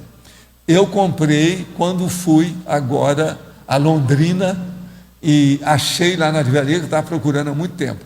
Esse é o tipo maior, que é o chamado enciclopédico, para guardar. Eu já fiz isso com 700 experimentos, e tem até aquela história que aconteceu comigo. A Ana Paula foi lá e me pediu para dar o livro para um rapaz que era professor, que não sei o quê, que tinha muito contato com as coisas dela. Então, ela fez muita questão. Eu, então, peguei, entre os livros 700 experimentos que tinha, peguei um volume, coloquei tudo embrulhado e dei para ela. Quando ela chegou lá, O livro estava todo recortado, com um parafuso enorme, e um negócio para frente para colocar as coisas lá dentro. Era um porta-joias. Porque os camaradas tinham feito porta-joia para esconder lá, e nós não estávamos usando. E eu não sabia, porque ele era perfeito, né? Se olhar para fora, está igualzinho. Agora, porque colou tudo, foi tudo feito. Então tinha lá um penduricário que você colocava as joias penduradas lá dentro. Ele estava vazio, só com aquele negócio. Aí o cara vai ler 700 experimentos, está lá aquele negócio contra ele. A Ana Paula, no outro dia, chegou lá em casa: Valdo, você me deu um livro que é uma loucura. Isso é um experimento só, não são 700. Aí eu fui lá procurar. Esse, então, próximo, fui examinar as páginas, está tudo certinho, etc. Tal. Isso foi logo que saiu os 700 experimentos. Isso tudo aconteceu. Agora, o 700 permite isso, e os meus livros permitem isso. Fazer. É o chamado livro cofre, livro caixa. Tem vários nomes para isso. Agora, esses aí, eles estão vendendo pequeno, grande, tudo. Outra coisa, vocês viram que ele é todo trabalhado aqui, a capa. Com iluminuras, do estilo lá da medieval. Esse é o melhor, é o mais bonito que eu já vi e o mais funcional. Ele também, o material dele, parece que isso aqui dura até o próximo século. O negócio é muito bem feito. Agora, eu nunca esperava que eles fossem perguntar uma coisa dessa. Já perguntou que livro que é aquele? O negócio era eu colocar alguma coisa ali, abrir e ler, né? Esse livro aqui é livro... Vamos colocar lá dentro alguma coisa nesse sentido, assim, por exemplo, um título, né? Tratado específico para apedeutas. Qual a diferença básica entre ortotanásia e suicídio? A ortotanásia é quando a pessoa, por exemplo, ela pratica aí o suicídio, mas ela visa alguma coisa para melhorar a si mesma, com essa intenção, e ao mesmo tempo ela não quer dar trabalho para o povo com quem ela convive. Agora, ela faz isso com plena lucidez. Geralmente quem faz ortotanásia sabe que não vai morrer. Essa é uma das diferenças do suicida, porque o suicídio, de modo geral, nem sempre é assim. Ele acha que ele vai desaparecer, que ele não vai ter mais problema, e isso é uma frustração. Agora, na ortotanásia já é diferente, né? Agora, eu não indico nenhuma coisa nem outra para ninguém, porque cada caso tem que estudar e ver quais são os reflexos, as consequências e os efeitos do ato, né? Cada um tem o seu. Em Interaciologia, página 21, quarta linha. A interação vida-matemática, longevidade pessoal.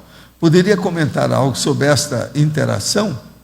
O problema todo é o seguinte: a vida matemática, eu mesmo já tenho aí verbete que eu falo, que é o turno. Tem a vida matemática e tem o turno intelectual, tem vários desses. Então, isso aí é para aumentar a sobrevida da pessoa que eu escrevi esses verbetes. Isso aumenta a longevidade. Agora, esses verbetes são também para longevitar. Eu tenho escrito outros verbetes depois desses que eu estou falando na longevitar. Tudo diz respeito a esse problema. Agora, o senhor comentou em tertúlia passada sobre a matematização da consciência. Poderia falar algo sobre esse processo, o projeto, etc.? Não, o problema é ver. Pega aí, você que lê tudo, pega aí esse CD-ROM da enciclopédia e procura ver a palavra matemática. Até o início, só matemática. Olha só aí o início, vê o que dá. Você vai ver uma série de dados que eu estou falando sobre a matematização da consciência. O que o senhor acha da hemotologia? Mais uma vez os caras estão falando nisso, que é aqueles negócios que mexem com emoção, com movimento e não sei o que é. Né? Eu acho o seguinte, que o melhor para a gente estudar é um negócio chamado psicossomatologia, que nós falamos aqui. É uma especialidade da conscienciologia. Eu acho melhor do que isso aí. Recentemente desenvolvi a minha mediunidade devido a alguns problemas espirituais na minha família.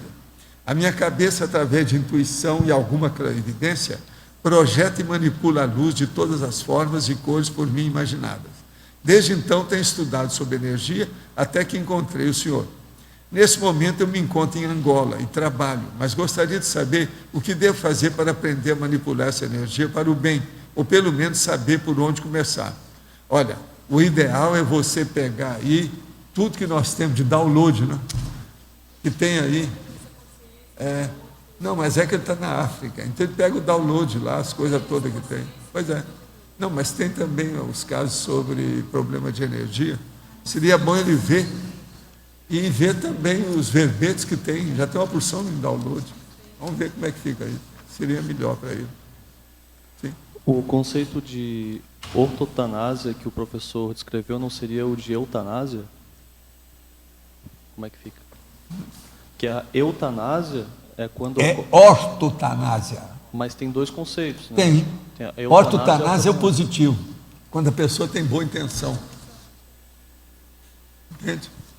A eutanásia é suicídio. Quando alguém mata o cara, uma coisa qualquer. A ortotanásia, às vezes, é o mesmo cara que provoca, tal, ou pede o outro para fazer. Entende? Sim. Eu vi várias pessoas que eu conheci que praticaram a ortotanásia, não o suicídio. Mas agora, do ponto de vista geral, você tem que falar que tudo foi suicídio, né, por causa dos outros. Senão eles interpretam mal. Professor, aqui.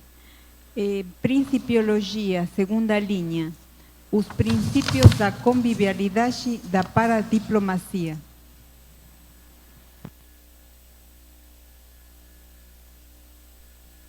Princípio da convivialidade da paradiplomacia. O caso todo aí é o que está escrito aí. É você conviver de uma maneira paradiplomática, um alto nível de convivialidade, sociabilidade, empatia, fraternidade, a mega fraternidade. Tá certo? Antagonismo, o que você quer? Homologia. Antagonismo, inteligência longeva, arbitrariedade somática. Sim, a inteligência longeva é quando a pessoa, por exemplo, ela começa a alcançar um nível, vamos dizer, de vida humana, já passou a terceira idade, a quarta idade. E arbitrariedade somática, ela ainda não sabe conviver com o corpo humano. Então, por exemplo, uma pessoa quando chega na terceira idade ou na quarta idade, ou ela é o Papai Noel ou a vovozinha, que ela se dá bem com todo mundo, ou se não, ela é a ranzinza que ninguém quer nem chegar perto. Essa que ninguém quer chegar perto é que tem a arbitrariedade somática. Ela não sabe mexer com o processo do próprio corpo. Ela não amadureceu a um nível, vamos dizer, satisfatório. Entende? Ela deixou a desejar no processo. Isso tudo é o problema da idade. Porque a idade, a melhor coisa que a idade tem, ou a única coisa praticamente, é a maturidade. Se a pessoa não conseguiu isso, ela não conseguiu nada na vida. Por quê? Na minha idade, você só tem comorbidades. Tudo quanto é doencinha, doenção e doençaça, você tem. As dores que a gente tem depois de 70 anos são incríveis. Depois de 60. Eu já sei da tal maneira que, se eu fosse fazer, eu faria uma enciclopédia de dores, das algias, conforme a hora. Depois dos Conforme 60 já está. Conforme o dia, você tem uma predisposição para ter da cabeça aos pés. Então vamos ver como é que está. Agora, eu não gravo isso, que é muita coisa. Mas agora é bacana uma coisa nisso tudo. Você fica desperto a respeito do seu corpo. Tem áreas do meu corpo que eu nunca tinha pensado. Certas junturas que eu tenho aqui, junto dos dedos, eu nunca tinha pensado nisso. Agora não, eu sinto. Na semana passada, no dia tal, eu senti durante meia hora esse processo. Então você veja, essas algias, nem a ciência não sabe nada disso. A medicina boia totalmente. O conjunto de algias que tem. Agora, isso aí tem o quê? Essas algias. Tem o processo, por exemplo, de parestesia, que é muito grande, porque mexe com o processo neurológico, aquilo mexe em músculos e etc. articulações. Agora, é incrível. Agora, existem as dores prolongadas, grandes e prolongadas, isso do ponto de vista do espaço. E as dores prolongadas no tempo, que demoram mais. Então, tem a cronêmica e a prosêmica. Outra coisa, tem as dorzinhas pequenininhas, num lugar só, e aguda. Aquele negócio agudo. Você está entendendo? Na hora, só ali. Daí a pouco passa. Agora, eu fico de olho, só para ver. Como é que está? Vamos ver qual é a próxima. Agora veja, eu com toda essa minha energia, com tranquilidade, esse negócio todo, o meu corpo que eu mexo com isso, mega euforização, tudo. Agora o melhor da história é você sair da mega euforização, você está praticamente fora do corpo. E você nota que tem um local de uma articulação que está dando sinal de dor. Eu começo a rir, né? Não adianta, não vem que não tem. Não está adiantando nada isso aí. Entende? Então, veja, isso faz parte do processo da longevidade. Não tem jeito, isso faz parte. Agora, eu acho que não é todo mundo que sente essas dores, não. Eles sentem, mas não sabem nada, porque tem outras coisas que prejudicam. Eu, por exemplo, eu não tenho dor de cabeça, né? Então, a pessoa que tem dor de cabeça, ela não vai sentir essas dorzinhas. A dor de cabeça passa por cima daquilo. Então, outra coisa, são pessoas que não entendem nada de medicina, nunca estudaram. Então, elas também não vão levar isso em consideração do jeito que eu levo. Eu levo porque eu examino tudo, né? Eu quero saber tudo que se passa comigo. Então, por exemplo, eu tenho, entre os meus assediadores, tem um que eu conheço bem, chama-se Soma. Ele tem a soma de todos os processos de assédio. Orgânicos. Mas sempre... Bioenergético. Não é energético, é bioenergético. Mas tem a ver também com processos extrafísicos? Não, eu não vejo muita coisa, não. O processo é o corpo mesmo que está batendo. O corpo mesmo? Ele está reclamando. É esse corpo que eu falo, está ficando transparente, etc.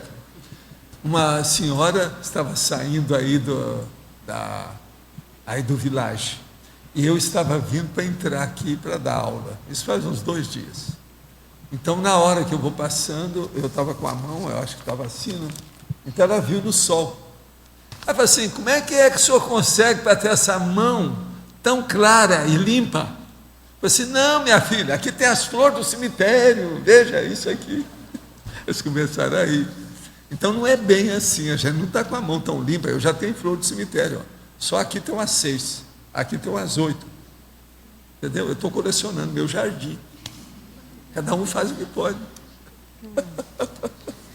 Há pouco tempo visualizei 2 elementais que trabalham comigo.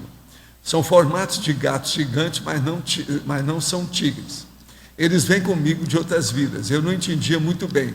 Até que meu namorado me mostrou um livro do senhor que continha um assunto parecido. O professor pode comentar? Não. Eu tenho livro meu que eu falo lá do orco. Isso é outra coisa. Mas não é bem esses elementais que eles falam do oriental, não. Isso é besteira. Você deve olhar que se ele é positivo para você, é guia cego. Se ele é negativo para você, é assediador. Olha bem isso, não vai nesse bico não, que tem muita tolice infantil nessas besteiras de elementais, de fada e de outras coisas mais de besteira que tem por aí. Pantera, pois é, mas isso é o formato apenas, mas tudo é consciência, a gente sabe como é que é. Gostaria de obter mais informações sobre o Longevitar, que o senhor sempre faz referência. Você quer falar sobre o Longevitar? Quem é que vai falar aí? Quem é que hoje está representando o Longevitar? A Longevitar, é você. Vai em frente, sabe? O Longevitar é uma pré-IC, é um grupo que está formado há praticamente 2 anos, que estuda e pesquisa a longevidade, 3ª e 4ª idade. São membros da 3ª e 4ª idade da CCCI. Nós estamos agora pensando em formar o condomínio, e também vamos ter um site, ainda a gente não tem nada para comunicação, mas pode entrar em contato, quem sabe, aqui no CAEC, né, que aí informa alguma coisa. Está bom eu falar no Longevitar, já tem gente perguntando o que é. É isso, ó.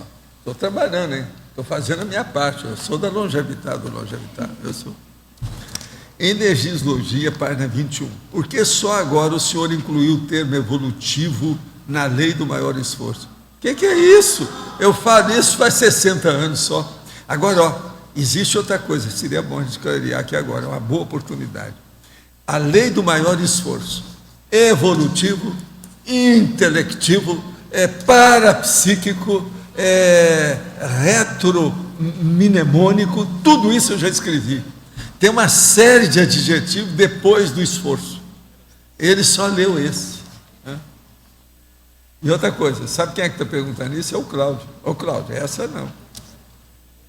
Meu marido trabalha para o governo na área de inteligência. Considero muito especial, pois é parapsíquico, observador e muitíssimo inteligente. Consegue ligar os fatos com muita facilidade. Faz análise de situações e pessoas de maneira única. O senhor poderia falar alguma coisa sobre a área de inteligência dos governos? O senhor considera assistencial? A maioria ainda não é assistencial, não. É uma droga danada. Quem sabe disso é o Wikileaks. Aquilo lá que é o processo do governo. Agora, é preciso ver o que eles fazem. O problema é cada um por si, né? Tem que examinar a ficha. Agora, que os governos precisam de serviço de inteligência, eu acho que precisam. Eles não podem viver sem isso, não. É uma necessidade. Agora, que esse serviço de inteligência é melhor você não pôr a mão na cumbuca, é melhor. Urubu serve e vê o que quer que se passa. Professor. Agora, que eles são bons analistas de pessoas, em referência ao governo que eles trabalham, eles são só. Fora, não. Professor, aqui. O Wikileaks é que sabe disso. Falando em núcleo de inteligência, um grupo de pesquisa, de certa forma, cria o núcleo de inteligência grupal, né? Nós temos, por exemplo, hoje os informados lá da informatização do Holociclo e da Holoteca, né? Sim. Existe uma inteligência pessoal nessa parte da informatização e do grupo também. Isso é reforçado pelo Amparo. Que Amparo hoje está mais fortemente ligado a essa parte de informatização? É o AIEC? Escuta, eu tenho 45 equipes de trabalho lá do Holociclo, da enciclopédia. Todos são grupos de inteligência. E cada um 45. E nesse caso o pessoal reforça muito o pessoal com o grupal, né? Acaba reforçando muito, porque a pessoa... Não, cada grupo, né, tem que ver a razão de ser. Qual é a meta, o objetivo. Por exemplo, eu estou te falando, para dar uma geral para você, 45 equipes de assistência que eu tenho técnica. São 45 assistências técnicas. Tem tudo. Nós temos o que é, quem é que pertence, como é que é, de que modo que é. Todos são grupos de inteligência. São núcleos de inteligência. Porque reforça o holopensene do próprio holociclo, que é poli, né? Não, e também para me ajudar na enciclopédia. Por exemplo, meu núcleo de inteligência que trabalha com o processo de verificar um livro que chega. Então vai fazer o quê? O fichamento dele. Quem é que dirige? Adivinha quem é? Sempre foi. É uma pessoa. Ivone Kubarenko. Agora, o núcleo meu de pesquisa, por exemplo, de holociclo propriamente dito lá dentro, tem uma pessoa que desde o início do holociclo ela que dirige. Quem é? Cristiano Ferrari. E por aí nós temos. O núcleo de pesquisa que eu tenho em matéria de etimologia, adivinha quem é que dirige? E hoje tem várias pessoas que estão doutando no assunto. Ela que dirige. E por aí vai. Agora são 45. Agora, alguns amparadores estão mais ligados diretamente a esses grupos, né? Por exemplo, nessa parte sempre tecnológica... tem, né? Porque cada consciex tem suas preferências, suas simpatias. As afinidades e o rapport aparece por causa disso.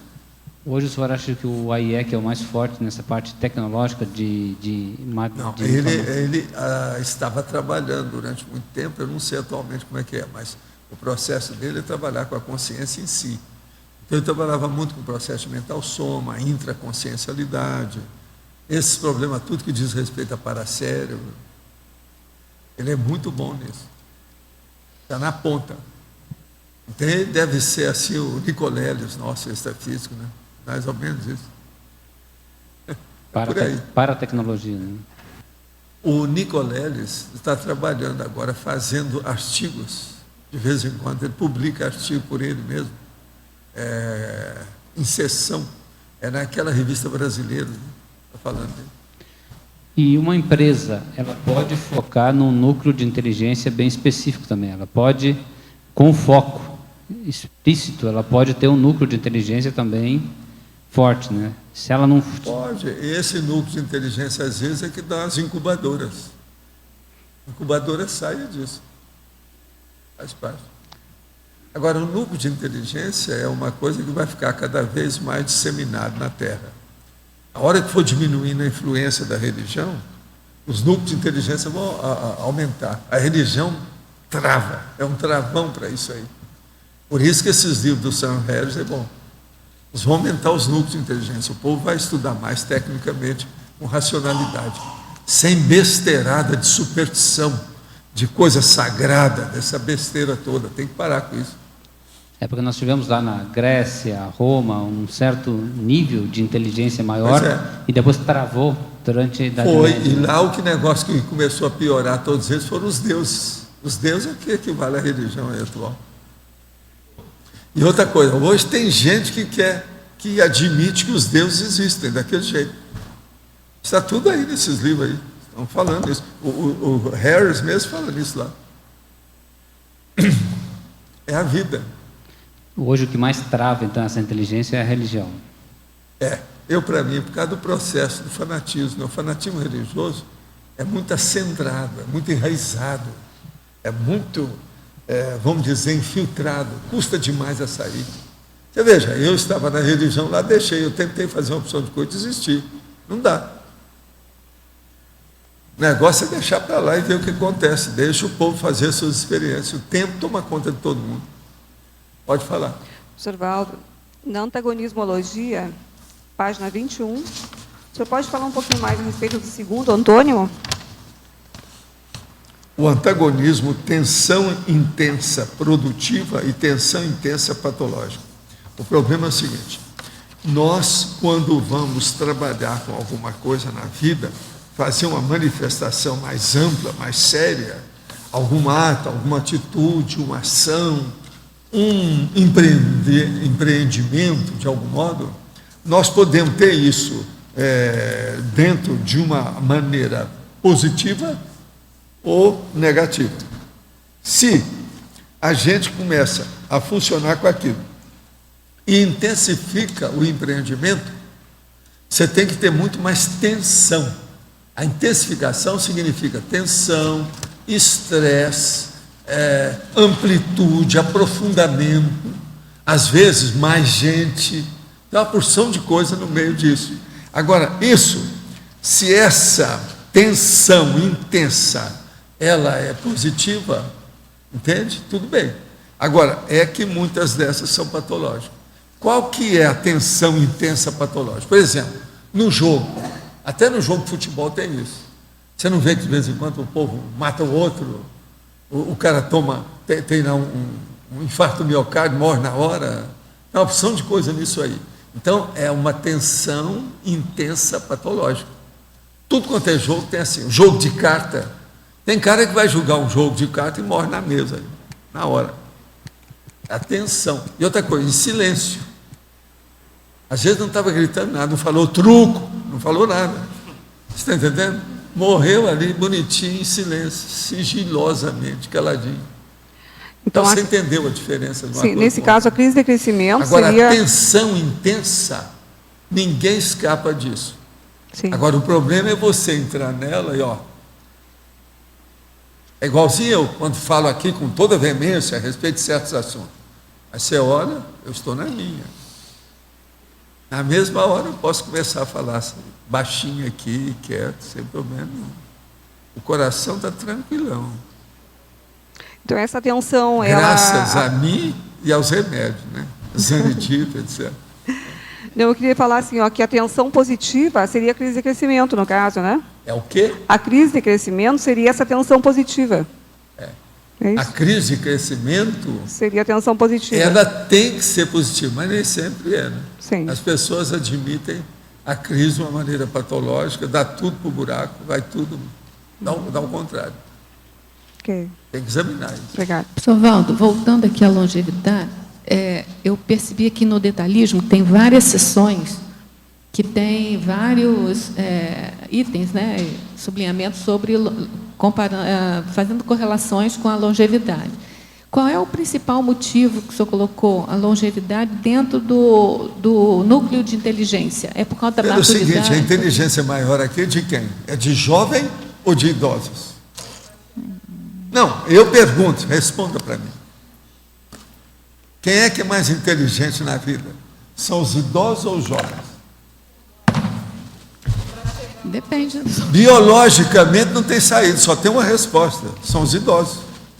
Quando são produtivos, né? Claro. Não interessa, raciocina você, vai direto ao que nós estamos falando. Sim ou não? Quem é que é mais inteligente na Terra? São os jovens ou são experientes? Experiente, não precisa, não tem dúvida, não há chance, não há outra hipótese. Eu vi isso muito cedo, aos 14 anos. Então, meus amigos todos começaram a ter cabelo branco. Eu, menino, 14, 15 anos, 16 anos, todos meus amigos tinham cabelo branco. Eu não sou besta, eu vou falar com quem tem inteligência, quem já teve experiência, quem pode me ensinar. Não vou perder tempo com os outros, os outros eu dava aula. Para os brancos, cabelo branco, eu recebia lição. Então era um tal de ter pergunta no bolso, do jeito que eu tenho, sempre tive, né? Chegava para ele, eu ficava, por exemplo, eu estava com um professor de direito. Tinha um intervalo da aula, ele chegou mais cedo, tinha que ver um negócio, ia receber um dinheiro, não sei o que ia lá, qualquer coisa no caixa. A gente atendia o cara todo, ia para a sala dos professores e ele ficava esperando. Na hora que ele via que ele estava sozinho, eu chegava para ele, via que ele estava, às vezes, procurando um jornal, uma coisa, então eu fazia minhas perguntas para ele. Está entendendo? O homem da cabeça branquinha. Entende? Isso eu vi muito cedo. Entende? Eu já tinha essa noção aos 14 anos. Agora, o Zezé Palestina mesmo me falou isso depois. Procure conviver com as pessoas experientes.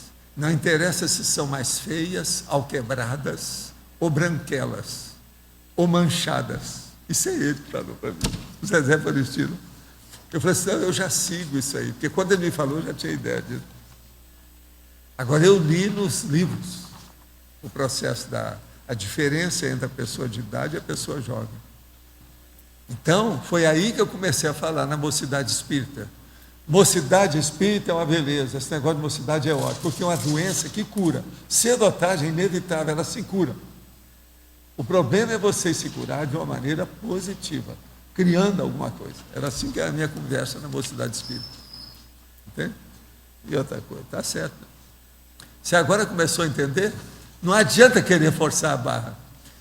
Eu não entendo que ela é matemática e ela quer, às vezes, arranjar 1,5, 2, 2,5, 3. É a minha realidade. Ela fica no meio.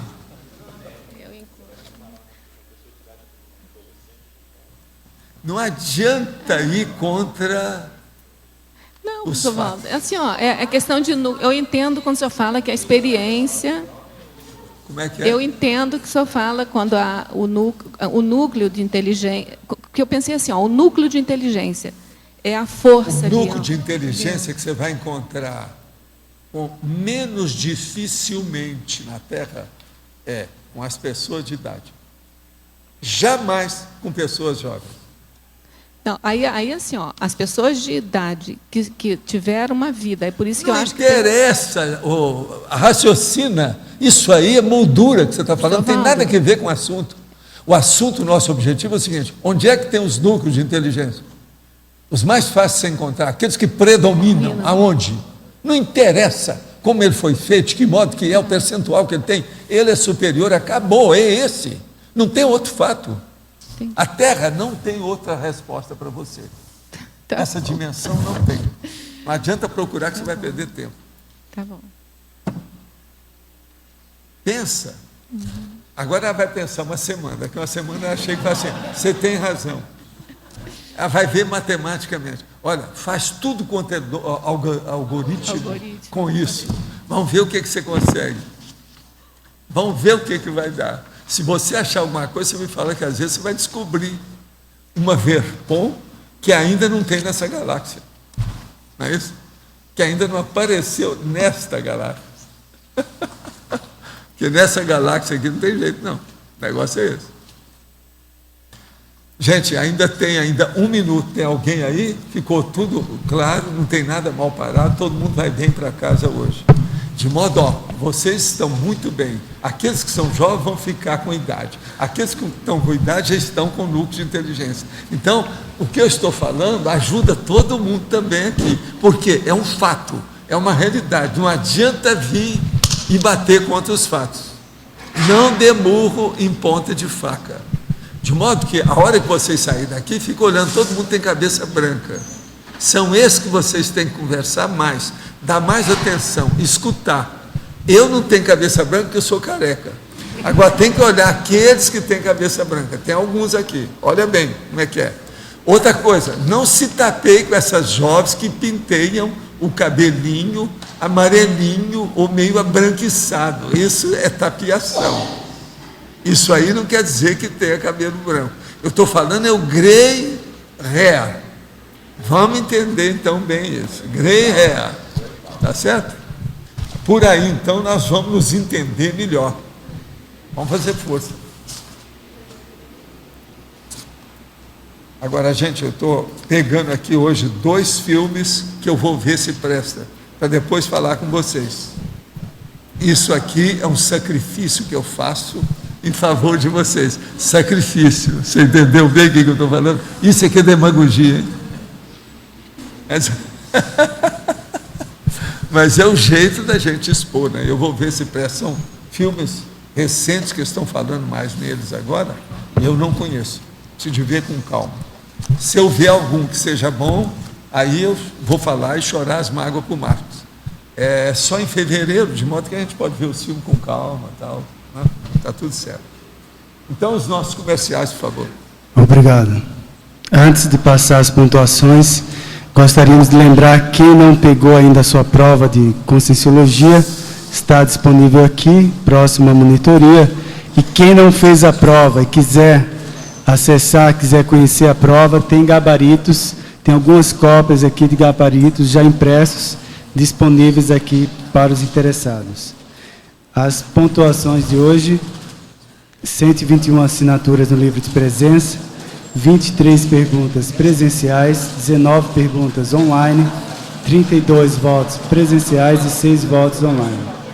Hoje teremos recados do Leandro sobre os DVDs da tertúlia e o Marcelo sobre o ciclo essencial do Pai, curso da reaprendência. Antes com vocês, o Eduardo sobre o amigo da enciclopédia.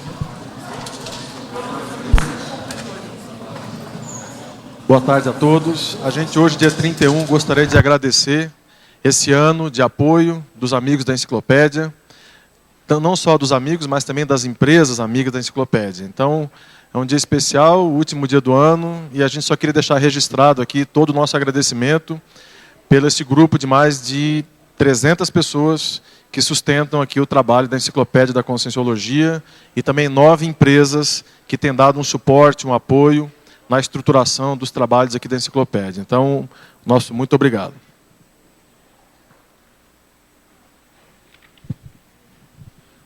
Pessoal, boa tarde. O professor Valdo já falou ontem aqui no lançamento do primeiro volume dos DVDs das tertúlias.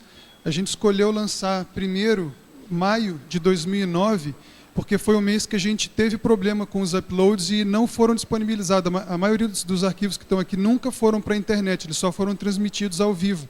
Então, muito conteúdo aqui que só vai estar nesse DVD mesmo. Tá? Ele custa R$20 para os amigos da Enciclopédia, um exemplar por amigo, né? Não adianta querer comprar vários exemplares para distribuir, é um exemplar por amigo, e para quem não é amigo da Enciclopédia, R$25. Tá? E agora a gente vai trabalhar para continuar lançando os próximos. O mês de junho de 2009 também contém alguns arquivos que não foram disponibilizados na internet, e aí a gente aos pouquinhos vai disponibilizar esses DVDs para ir completando a coleção. E a gente vai voltar lá para o início, né? Desde o primeiro mês que a gente teve gravação da tertúlia, e a gente vai aí aos pouquinhos disponibilizar tudo isso para vocês em DVD, tá bom? Obrigado. Boa tarde. Estou aqui em nome da Reaprendência para divulgar o curso do Ciclo Essencial do Pai, Programa de Aceleração da Erudição. O objetivo desse curso é estudar os principais livros da história do conhecimento humano, os grandes clássicos do conhecimento, das diversas áreas do conhecimento. Assim, as pessoas que sentem que têm alguma lacuna na sua formação ou no seu conhecimento, poderão tirar proveito desse curso e dar um primeiro passo na direção da erudição. O curso já tem inscrições abertas, começará no dia 9 de janeiro com uma aula inaugural gratuita. Então, tanto as pessoas que moram aqui em Foz do Iguaçu, como as que moram em outras cidades, poderão acessar o site da Reaprendência, www.reaprendentia.org, e participar dessa aula gratuitamente. O curso é quinzenal e tem a duração de 10 aulas, 10 livros, mais 2 aulas de contextualização. Encorajamos todos a participarem do curso e muito obrigado. Para amanhã foi eleito com 12 votos, o verbete com sim convencional. A especialidade, conviviologia. Obrigado pela presença de todos e até amanhã.